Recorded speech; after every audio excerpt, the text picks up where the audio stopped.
Hello，大家晚上好啊！欢迎来到了很难得的一期直播。那我们今天呢，又是来跟大家分享我们最新看到的一些消息。那我们今天呢，也是准备了很多的内容啊，那也是准备了非常丰富啊。那也想跟大家观众朋友们啊，今天来到了这个直播的话，你也可以去留言写一下你今天想听哪一方面的内容。对。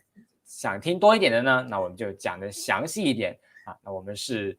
准备了以下的这几样6个内容啊。首先打个招呼啊，欢迎大家来到9月1号的直播，星期天晚上的啊。那我们这里有长期的粉丝，也有新的朋友啊。如果你进来的话，也可以打个招呼，特别是新的朋友啊，你是住在哪里的？那我们也认识一下啊，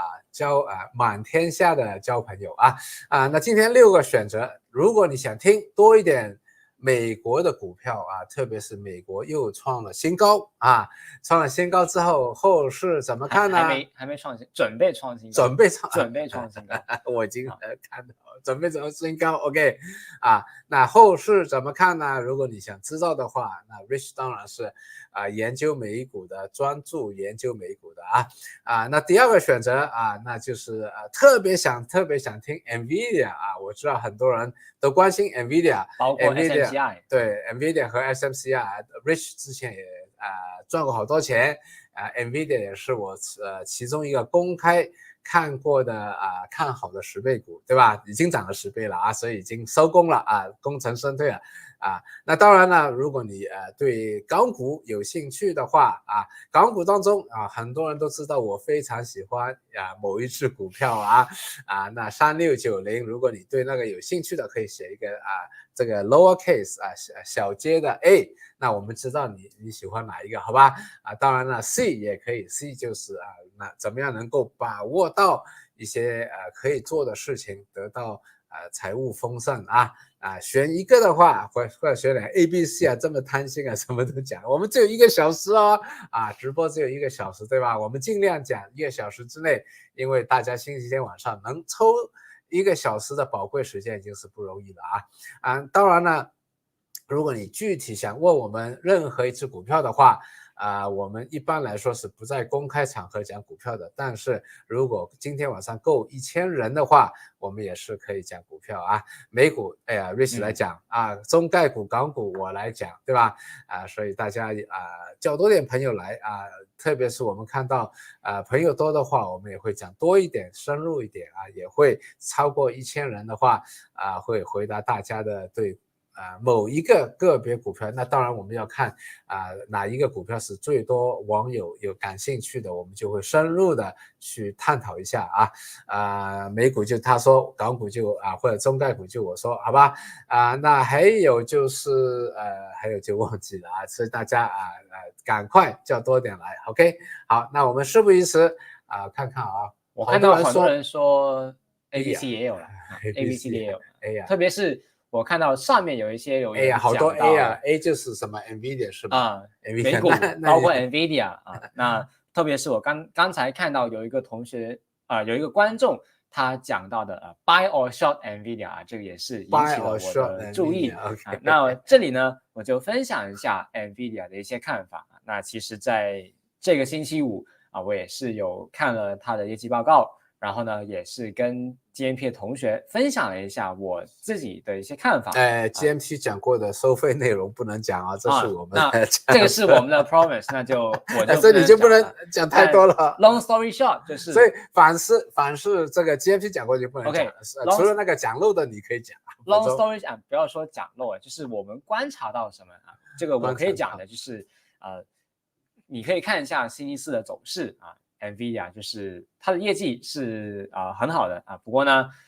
就好像没有达到最高的预期，然后就下跌了而你可以看到星期四NVIDIA 呢是下跌的但是呢整体的大盘它在盘中的时候甚至是涨的，一度是有尝试突破前面的新高前面的阻力那整体的走势呢是这样的大盘呢之前NVIDIA 是一个举足轻重的一只股票市场上面很多的投资者基金啊，或者是那些 smart money 啊，也在关注这个股票。但是呢，现在我观察到的就是，NVIDIA 它已经不再是那个举足轻重的股票啊，又或者说换个说法就是买 NVIDIA 最好的时机已经是过去了啊。那现在呢是有更好的选择，对于我来说有更好的选择。所以刚才那个同学问long or short 我就都不会去考虑因为在我的眼中有更好的选择那我也在 GMT 里面在星期五。包括昨天的晚上不是晚上，半夜也是有分享一下一些我的看法那这里呢，我就分享一下最好的时机，其实是在去年的今年年初，包括今年的4、5月份那今年年初呢这里你可以看到它是有一个 VCP 的形态那关于什么是 VCP 的形态，在我的课程里面也有详细的讲到那第二次呢，是在4、5月份的时候，也是有一个 VCP 的形态然后呢，在那一次的 VCP 形态当中，我也是有买入 NVIDIA，然后也是有一个短线的获利25%，也是相当的不错那并且呢在过去我也看到了一些卖出的信号在6月份的时候呢，也是跟 GMP 的同学说过半导体或者是 NVIDIA。这个行业这个股票已经是它经历了涨得太多，然后呢可能未来是要面临着一个回调那这个并不是我事后马后炮说我真的是有当时候的一些PPT或者是记录那如果是 GMP 同学也是能够见证着我在当时候是真的看到这些信号的。其实我这里补充一下有些人说NVIDIA 现在是overvalued就太贵了太贵了就不要高追了这个我不否认也不肯定，但是呢，我觉得这个太贵了，这个感觉呢是有点危险的就是怎么说我记得它当然现在是一拆十了，对吧？一拆十之前NVIDIA 是从300多块跌下来的300多块跌到了200块，当时普遍人就说350块太贵了，当时好明显太贵了，所以跌是应该的了，是不是太贵了所以这个是危险的。结果呢200多块其实最低的时候跌到了125块120块再涨的时候，我就看到了NVIDIA 回到了350的时候就说哎呀 NVIDIA 你看又到了上一次的最高位了，现在 NVIDIA 太贵了到了400块现在 NVIDIA 太贵了，到了500块现在 NVIDIA 太贵了，对吧？你那个是到了900多块900多块你还在买，那你说400多块太贵了，500多块太贵了，那就600多块900多块肯定不会买了，是不是但是 Rich 900多块买了，短短的2个星期内获利25%，当然后来还在涨它不是在顶位卖掉的，所以后来再涨。那如果我问一下大家了，在2星期之内获利25%好不好好不好，对吧？所以呢如果我们感觉上太贵了，其实会错过很多机会这是真的那这一次呢 Rich 的技术课程技术分析课程推出之后现在是推到了第9天我都有认真的学习的我觉得他的很多东西都是创新的我之前都不知道不明白的我的最大的体会我学了之后的总结和体会，当然具体的内容大家有兴趣就看 Rich 的那个 RTA 了，但我最大的体会就是不要靠感觉很贵啦，感觉现在很便宜要捞底啦结果感觉很便宜，结果更加低，对吧？好像很贵啦，结果就眼睁睁的看着它越涨越快而且是越涨越高，越涨越快所以这个明显的就是背后有一些工具帮助我们去这些统计的工具是总结了过去的好多的一些 patterns 这个pattern 叫什么？形态形态对吧？我们整天说历史会重演，因为这个人性没有改变，所以呢，经历了100多年的经验的累积之后，背后真的是有形态，有一些工具，这些工具和形态是反本能性的。本能性我们感觉到涨上去了就太贵了，我们获利走了离场了，结果就被人家 VCP 突破了之后就涨得最快的时候是我们不知道的话获利离场卖掉之后它就涨得最快的相反来说越捞越底我一听Rich 里面说这叫 Stage 4第4阶段的这个股票，那你越捞越底，到最后全部绑住了，对吧？所以我觉得Rich 的课程是非常好的，给了我们客观的工具所以那个 Nvidia 对吧？它卖出的信号、买入的信号都是很明显的900多块也照样买。2个星期之内这个1000多块不是涨得最高的时候，但是1000多块就卖了当时为什么卖？你是看到什么信号卖，还是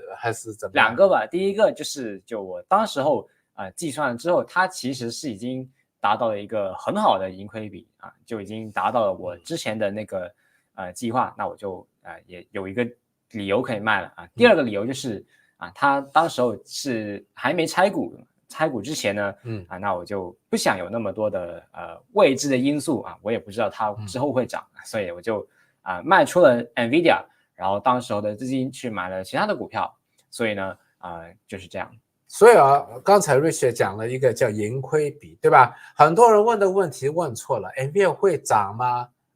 有机会会涨Nvidia 会跌吗？有机会会跌对不对是不是一定会涨？肯定不会。是不是一定会跌？肯定不会。所以 Rich 的世界里面，他教我们看的就是盈亏比，赚多少，亏多少他的那个系统里面有放止损位，他会教你放止损位亏的时候我知道我亏了3%，对吧？但是呢，这个形态图里面他会看到有很大的机会会涨到多少，对吧？也不是100%的但是如果赚的时候我赚100块，亏的时候我亏10块钱。那就盈亏比就可以了，对吧？普通的大众怎么样？散户大众怎么样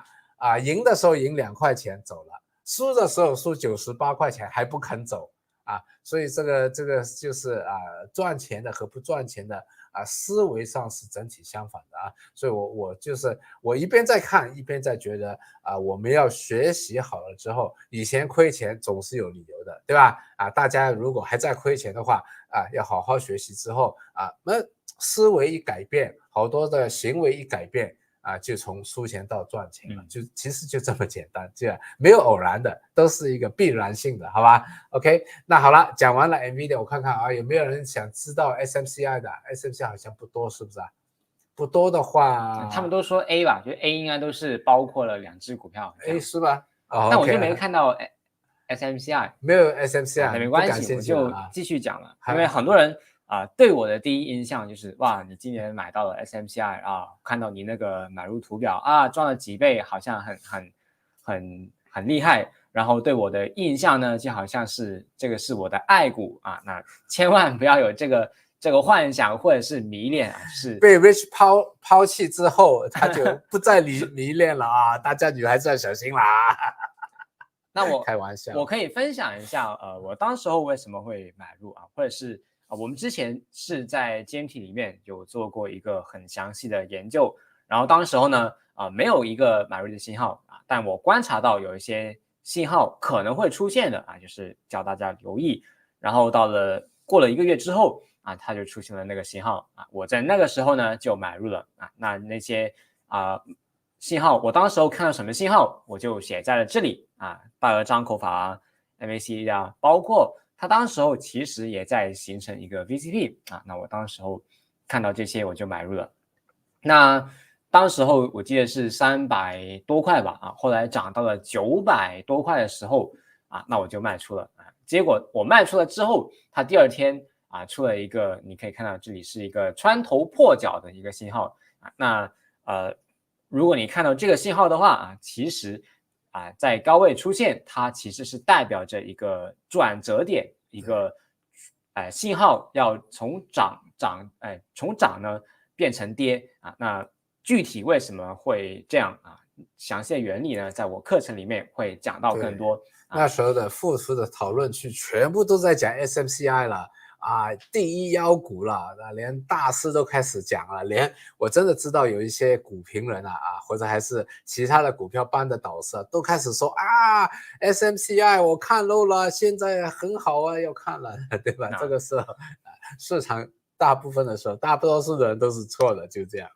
那后来呢？我在讲第一次我看到一个穿头破脚的时候，我已经是非常警惕的。然后第二次呢，就是到了3月份的时候当时候SMCI 当时候是宣布加入标普500，然后又有一笔资金冲的买入，然后继续的涨那你好像是调整的时候买过，然后上去之后又放走所以中间调整时候他买过，上去之后又放走，还有一些盈利在里面没有公布的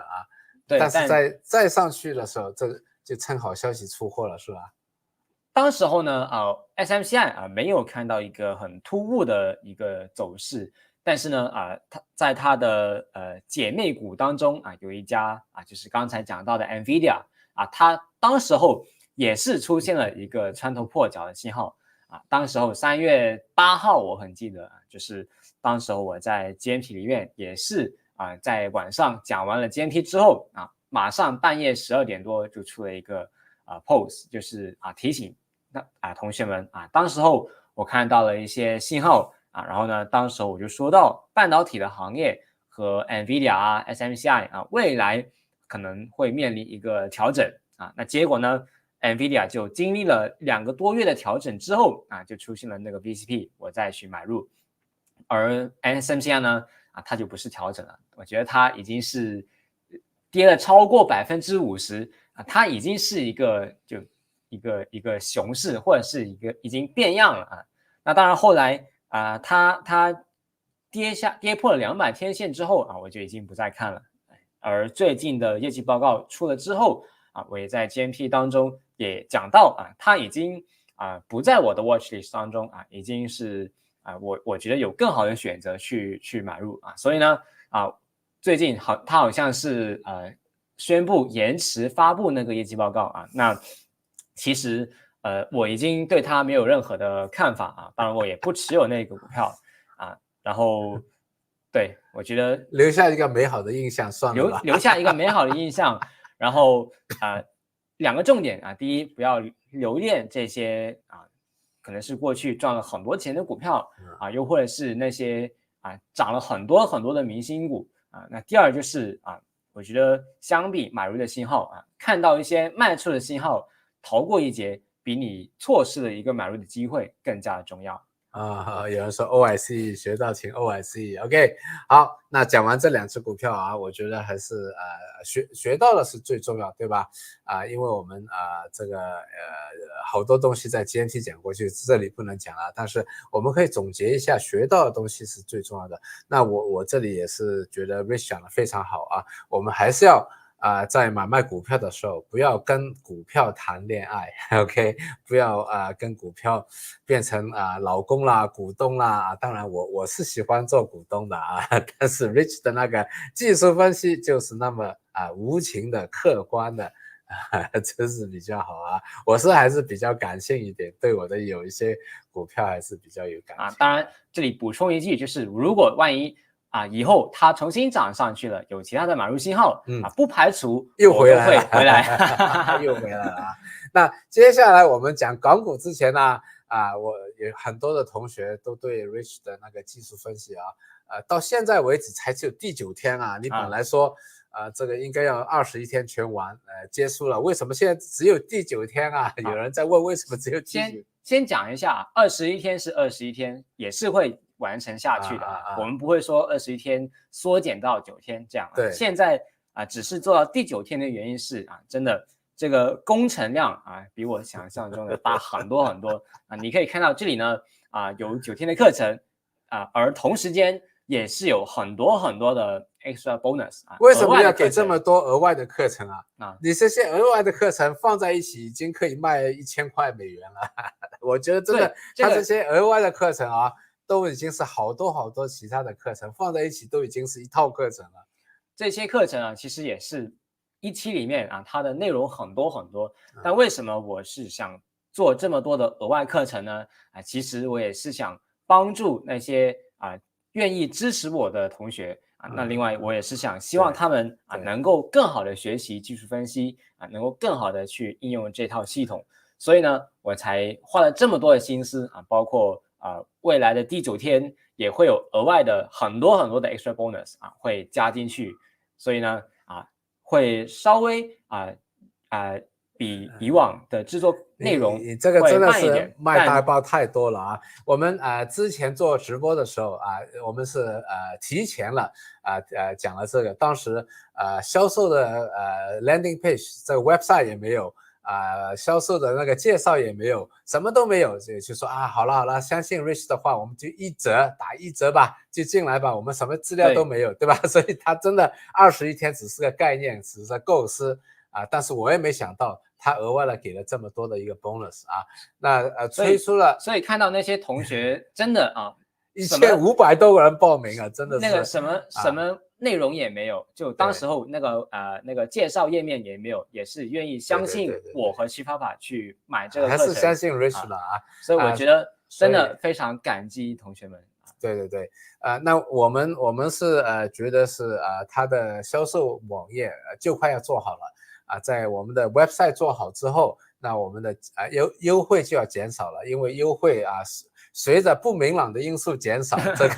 这个优惠就要减少，对吧？这是正常的所以呢对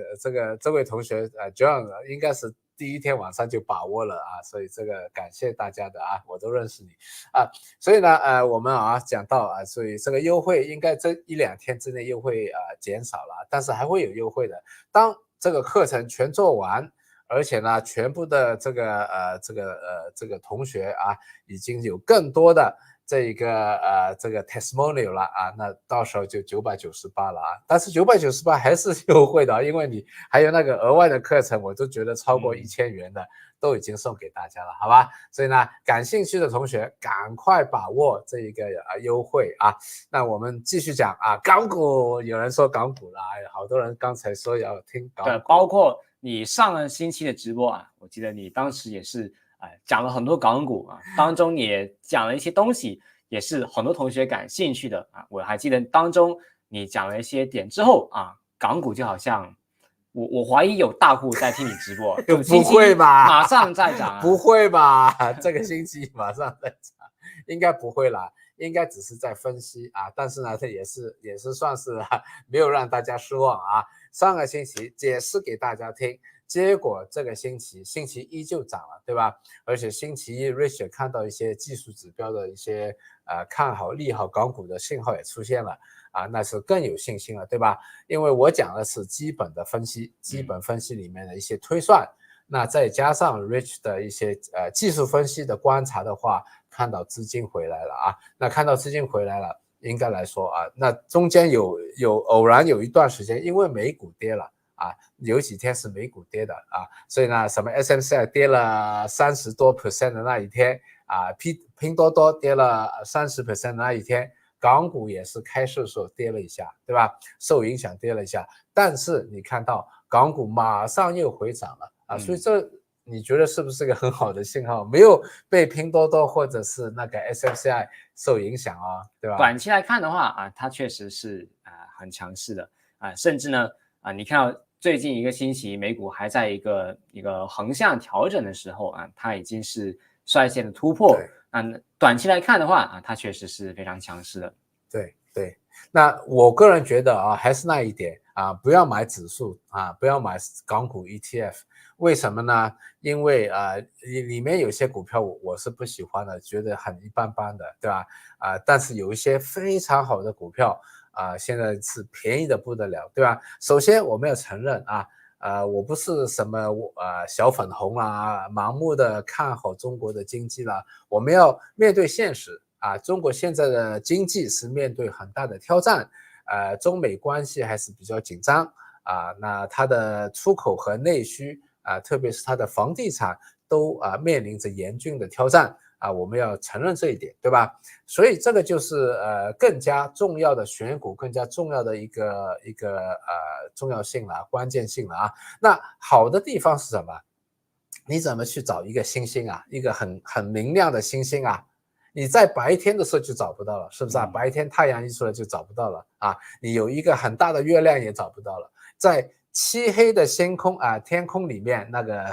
个星星就很明显了，对不对？所以现在我打个比喻，就是中国的经济一片漆黑，这更好啊，对不对？中国的经济这么疲弱，这么一片漆黑，你看看美团的业绩报告，你看看小米的业绩报告啊，携程比较小一点啊，那现在旅游复苏，这当然是的啊，京东和阿里巴巴，我喜欢京东多一点啊，大家都知道我对阿里巴巴一直有保留，觉得阿里巴巴只是那些老美啊，什么都不懂就是阿里巴巴，对吧？啊，那我觉得京东比阿里巴巴好一点啊，当然我有更好的选择，对吧？GMP 同学知道啊，相对京东我有更好的选择啊，但是呢，大家都知道啊，公开的这个我是看好美团和小米的啊，我在我的网页啦、公开场合啦，多次的都是非常的仰慕这个雷军啊，也是非常的觉得美团这一个业务是太好了，我的以后退休的生活就靠美团了，对吧？所以呢，业绩报告出来之后，真的是非常好啊，股价也是马上调整了。所以你不能说珍惜生命，远离港股啊，港股不涨的中概股啊，这个膝盖的盖这个丐帮的丐，中概股要不涨的，这是因为你不懂怎么去找，是不是啊？懂得去找的话，在黑夜的星空里面，你要找那颗最亮的星星，不是很容易吗？黑夜中最亮的星还不是很容易找吗？对不对？所以这么明显的所以 Rich 的课程里面他说是强势股。我们要找强势股，它是用技术分析某些指标找强势股。那我是不用看技术的分析，不用看资金的走动，我是用基本的分析，对吧？我是实地考察，看马路上多少的人在送外卖，多少的是穿黄衣服的，多少的是穿蓝衣服的手机人家是用什么手机，汽车出来之后多少人是疯狂了，对吧？我还有在 GMT 里面深度的分析这些雷军背后的策略王兴背后的策略。那你看了懂之后，那你当然也跟我一样会看到这两只公司的价值了，是不是啊？所以呢，特别是我觉得举个例子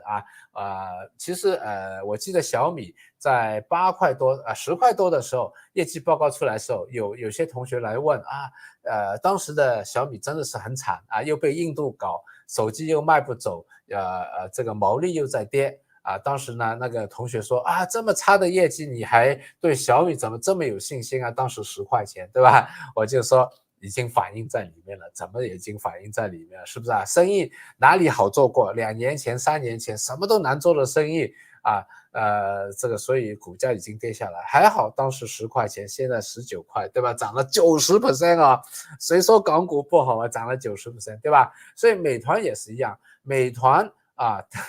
大家这个没有免费的午餐的我还是做了大量的工作的，包括实地考察我是住在香港的要考察美团的这个业务，还要跑到大陆去，我很喜欢去大陆旅游，每次去大陆旅游我就睁开眼睛，每次大陆回来之后我就是一个结论，就是美团每次吃饭美团订餐，每次住酒店景点都是美团，打车也是美团。我当然有跟他的竞争对手去比较滴滴打车啦什么百度啦饿了么都有，对吧？我都有我坐在那个公共汽车旁边看共享单车，有多少的是黄色的，有多少是蓝色的，有多少是绿色的，我就在那个Forrest Gump 阿甘那样坐在那里吃巧克力在数真的是所以呢，当它跌下来的时候GMT 的同学，你记不记得那时候来问美团还能买吗？七爸爸，你不是看好美团的吗？美团怎么70多块了？怎么60多块了？我说这么好的事情，有没有记录这个 GMT 同学在不在？对不对？这么好，所以现在很多人来感谢我了，说70多块买到美团了，就是在那个时候，每一次都说美团还能买吗？中概还有股票跌了就什么都疑神疑鬼出来了，中国就怎么样了，阿爷又怎么样了完蛋了完蛋了。我说什么完蛋？这么多的钱在赚，怎么完蛋了？后来又说了抖音，我当时就说了你没做过生意，你不知道哪里做生意没有竞争的，对不对？抖音那个根本是不同的打法，不同的市场，完全不同的。抖音那个是短视频，是本来没有想消费的突然看看直播了好了买一个了，对不对但是美团那些是我想到要吃外卖了我叫 APP 了，难道我去等他的直播吗？对不对我要去旅游了特别是老板或者是家里的上美团去订一个酒店了，对不对？难道那个秘书再去看抖音看直播吗？那老板就看你怎么在看那抖音的直播对不对？这些都是简单的概念，当然要验证。我去中国大陆有问，每次去中国大陆去店里面问你们用美团的多不多？美团多还是抖音多这也是乐趣对不对？我的旅游除了观光之外，除了这个景点打卡之外，我就每次吃饭就问你们用抖音的有多少美团的有多少？我去按摩都问对不对？抖音的有多少？美团有多少？结果回来之后跟 GMT 说，抖音根本就不是一个竞争而上一次出来的业绩报告之后，我说抖音的竞争开始没有了，所以这一个其中第3幅图就是上一次6月份的那一个 GMT 的图里面说抖音退兵了，抖音退兵之后没有竞争了，自然会发生什么事情？盈利率、毛利率就上去了，对不对？这是个推算，当时还不知道。这一次的业绩报告出来之后，哇，这个毛利率这个核心业务25%的毛利率餐饮业没钱赚美团赚大钱酒店没钱赚美团赚大钱做外卖没钱赚美团赚大钱对不对？14亿人民的钱，做美团老板都有一份所以什么叫 share 股票 share 就是分享以前我那个年代90年代的时候，刚刚中国改革开放，有一句话说如果中国9亿人民当时还只有9亿人民，每人给你赚1块，你不就发达了吗？现在是14亿人民，每天给你赚几块钱的，你分几百分之一、几千万分之一好了，对不对？但是14亿人的钱，你分几千万分之一也不错了，对不对所以我觉得最感谢的就是那些不懂又被人家说抖音啦什么啦太高了，不要高追了，不要高追，你卖给我对吧？所以他的业绩报告出来之前，我还在非洲玩我还在非洲玩的时候，哇，103.6块我就买了，对吧？后来业绩报告出来之前，我一看又跌破了103.6块我在非洲买的时候网络不好，我按少了一个零，我本来多一个零的买少了一个零，结果业绩报告出来之前，我看到那个股价比我非洲那个时候要买的还要低我就说哇，这个机会又来了，人家不懂的宝石丢到了，我赶快买。业绩报告出来之后，我不是赌业绩的啦，我根本就推算到根本不应该这么低，因为他上一次业绩报告出来的时候115，我都看到业绩报告是好的，那跌到了103、102。这个业绩不可能在3个月内改变的嘛，是不是所以市场的情绪就是我的机会我最喜欢那些人说，哎呀，又做韭菜了，自割韭菜，哎呀，又垃圾了，又在骂这只股票不好了，你骂你就不要了，不要就卖给我好了，对不对所以这个赚钱就这么简单这个需要学会但是呢，天下没有免费的午餐的，只有送给你的外卖的这个押韵的世界上没有免费的午餐的，但是有送给你的外卖的OK 所以听得明白请 OIC 好了今天还有什么股票要知道的，是不是？不够1000人了。很多人问小米不够1000人小米不够1000人张一鸣是黄兴以前的什么合伙人打工的员工了，什么合伙人，讲了自己好像很厉害我打工的，当然也学了不少，也是很厉害的人，这是真的但是呢，这个王老板失败过9次他失败过9次，这个学习失败是最好的老师了，对吧？所以呢，我觉得我真的这个星期有一天早上我起来的时候，我感觉到03年的那个04年的03、04年那个感觉回来了当时03、04年香港的楼跌了7年，跌了70%，对吧？我当时就天天在楼下看着楼我就觉得香港的楼要涨了。肯定要涨了，不可能这么跌下去的了。当时是全部的人都在悲观我要买楼了最主要是 Rich 出生了，Rich 出生之后我要买楼了，人家里人朋友都说Alan 你不要这么幼稚了，香港的楼完蛋了，香港完蛋了。03年的时候你看谁负资产了，谁买了楼破产了，对吧？你不要这么傻了但是我每天在看楼的时候觉得，哎呀，这个楼不应该跌下去应该要涨了，应该要涨很多了。我都推算到之后的供应会有断层，我推算到当时的那个政治的结构这个立法会议员的整天骂政府，所以政府之后就什么都不做少做少错，曾荫权少做少错，打工仔心态，我什么都分析完了。结果就这个就是看对了这件事情，赚了超过1个亿，好不好？对吧？人家就说有钱真好不是有钱真好那会动脑筋才是好的，对不对？钱用完了，会动脑筋会赚回来所以最近我觉得港股跌了5年港股跌了5年，对不对？不幸运的事情，人家说祸不单行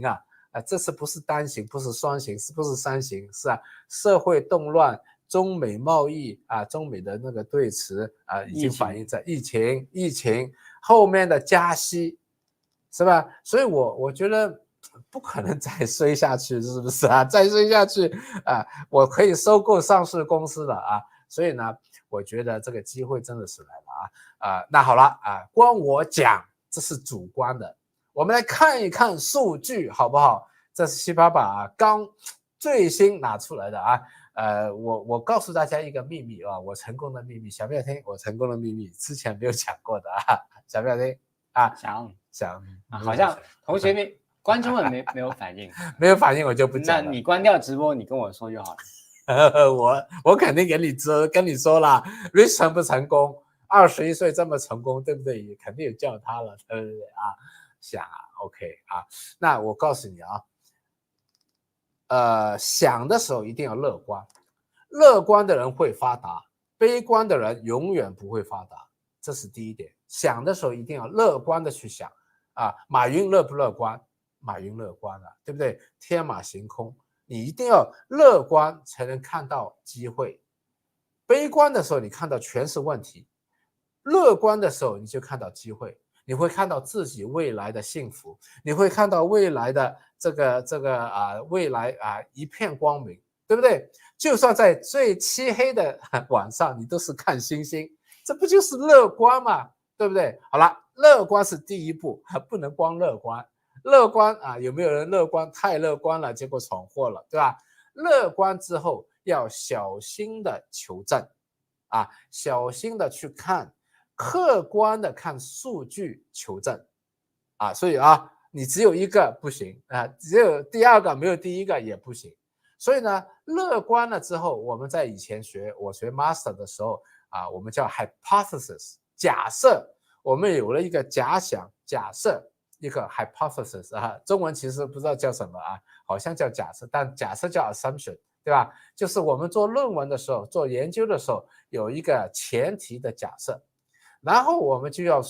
这个到那个市场里面去找数据，科学化的去做 validation， 去做验证所以我们有measure要做 MRA， 要 measure， 要做 validation， 对吧？所以呢我之前是假设我感觉到这个最好的机会正在来临这个天亮之前的黎明是最黑暗的，所以现在港股最黑暗香港最黑暗，所以黎明就要来了，对不对？唱歌那个黎明OK， 听得懂就明白，听不懂就黎明OK， 找黎明所以呢Uncle Ray 又来了OK 所以呢有了这个之后，我们要验证不能光是想象出来的乐观。大家来看一下这幅图，这幅图是过去25年，对吧？理论的推算就是降息的时候美元会疲弱啊，当然降息还是要对其他的海外的央行相对，对吧？所以现在这个日元在涨，美元就在跌，对吧？所以呢，弱美元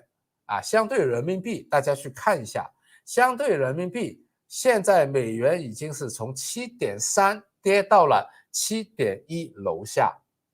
从 7.3 了哦，2-3个月之前是 7.3， 跌到了 7.1 楼下，所以美元相对人民币最近是跌了好多。那跌了好多之后是利好港股和中概股3个原因。第一个美元跌了之后，背后的利息跌了之后，折现率跌了所以这是利好股市的整体的股市都利好的。但为什么港股要比美股更值得呢？直播率高呢？因为这个利息跌意味着美国的经济不好，对吧？美国的经济不好会对美国的公司的盈利有影响当然另外一方面利率跌了，折现率跌了所以在美国两个力量是对冲的。但是到了香港之后，很多香港本地的公司是地产公司地产公司什么新世界啦、新鸿基啦长江啦、李嘉诚那些，对不对？他们的利率的支出会降低，他们还有一点，利率跌了之后，楼价也会相对的要强一点当然，楼价有好多的因素，但是利率对楼价也会有一个刺激的因素，很重要的因素，对吧？所以呢，港股的那个盈利会因为利率跌了之后盈利多了，涨上去了特别是在港股现在这么低的时候，这是第一点。第二点。利率低了之后，相对人民币、美元低了，那港元跟美元挂钩，对吧？那也就是说港元也低了，但是香港大多数现在上市的公司是赚的人民币，那相对来说就人民币就值钱了，以后赚的钱就更加值钱了，对不对？就是这些股票用港币来计算价格，或者是美元在美国上市的中概股用美元来计算价值的话，这个股价就要往上走了，要反映这个相对弱的美元和相对强的人民币了，对吧？股票市场是这样的，一涨了就有人说强势股了，就有人说港股现在要转机了来买了，对不对？所以一旦涨了之后，会吸引更多的人来资金来涨特别是港股是跌了好多好多之后，它有很多的涨的空间，所以你要跟着去买的话也会赚到钱，还没有太贵，因为它太低了，有一个空间反弹的空间所以永远都是从过低到过高的所以说过低先到合理，然后再到过高的，所以中间这个涨幅这个可能性会很大，对吧？那现在普遍的情绪还是悲观的，哎呀，中概股完蛋了，阿爷打压了，哎呀，美国要搞死香港了 ，whatever， OK， 中国经济完了，对吧？所以我们看到香港的搞，就是因为这样，就是正正因为这样，大家对这个中国有些情感上的不喜欢啦等等我说是西方的投资者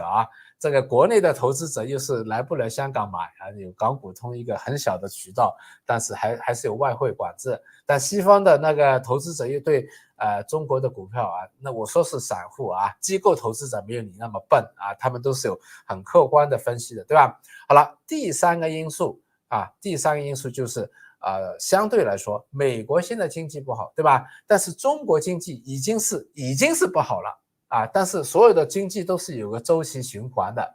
已经不好了，未来只会变得好只会变得好，对吧？已经是太差了而且这个已经很差的，已经是充分的反映在股票的价格里面了所以呢，几点加在一起，我觉得现在是一个港股是一个很大的机会，包括中概股包括港股那不要说我讲了算，对不对？大家认不认识这个 Michael Burry？Michael Burry， 如果你不认识他的话，有一套戏叫 The Big Short 大空头是说的是08年的那个次按危机里面那个主角就是大空头这个 Michael Burry， 他是非常著名的细看数据的而且是不给整体的这个大势的情绪影响的啊，所以我觉得他是绝对有能力，这么有能力、分析能力和这个远见的人当时大家都在为这个次按疯狂的时候，他就看到次按的危机，赚了好多好多的钱。你看他现在头5个股票，他是美国人啊，美国的基金啊，头5个股票里面有3个中概股，是美国上市的中概股啊。那当然呢，他如果买港股的话，不需要披露啊，所以我不知道他有没有买港股啊。但是在美国上市的中概股里面，已经5个当中有3个了啊。当然呢，我觉得他因为是美国人找来找去就是阿里巴巴不是最好的嘞，对不对？可能他买了美团不需要披露。不知道，可能他还没买啊。听了我的之后他会买啊。OK， 我不知道啊 ，I don't know 但是呢，我觉得京东啦、百度啦、阿里巴巴啦，他起码买了3个，对吧？那所以你不需要相信我，你相信 Michael Burry 好一点，是不是？OK， 所以我觉得机会还是有的啊。好，够不够1000人？好像不够1000人啊，不是够1000人呢，我们就提早收工了，对吧？那 too bad 我们在 GMT 里面上个星期5晚上有分析了17家公司在之前好像有10几家，破纪录上一个业绩报告出来嘛，17家公司嘞，对不对？美团是其中一家，还有另外16家了还有 NVIDIA，还有 NVIDIA， 还有拼多多，还有好多的所以呢。进来 GMT 的同学真的是我觉得是有这个幸福能进来Too bad， 我们的 GMT 因为要照顾我们的现有的学生新的学生我们要给 orientation 迎新会刚刚星期5给了迎新会，所以我们的 GMT 又在 close 了你又要等下一次，不知道什么时候了OK， 但美股星期好像是假期再加上今天是星期天，对吧？那如果他们现在加入，马上去看星期5的直播，那你觉得这样可以吗？因为还来得及吧？应该不知道，我已经跟我们的 IT 同事给了他们说要关掉了不如这样，我也不知道，我反正不会叫我的 IT 同事不 close 你们去看看那个放个链接上去大家去试一下，我也不知道。如果大家还能报名的话，那你算你 lucky 了如果已经是 closed， 那就 close 了，好吧？那因为机会错过了就错过了，涨上去的股票你也追不回了，对吧？美团70多块多好你现在涨到120了就120了，对吧？所以也就这样那我觉得要不然大家学一下这个Rich 的 RTA 这个技术分析也不错或者10倍股也不错，好吧？OK， 能报就报，不能报就学我们的课程也可以好，今天晚上还有一点时间，大家还有什么问题？有没有问题？港股 PE 只有10到11，对港股 PE 到10到11，还有一些很多是被科技股拉上去的，所以很多的股票的 PE 只有4到5非常便宜非常好OK 所以呢机会就是这样那我们下次再见了感谢大家，拜拜。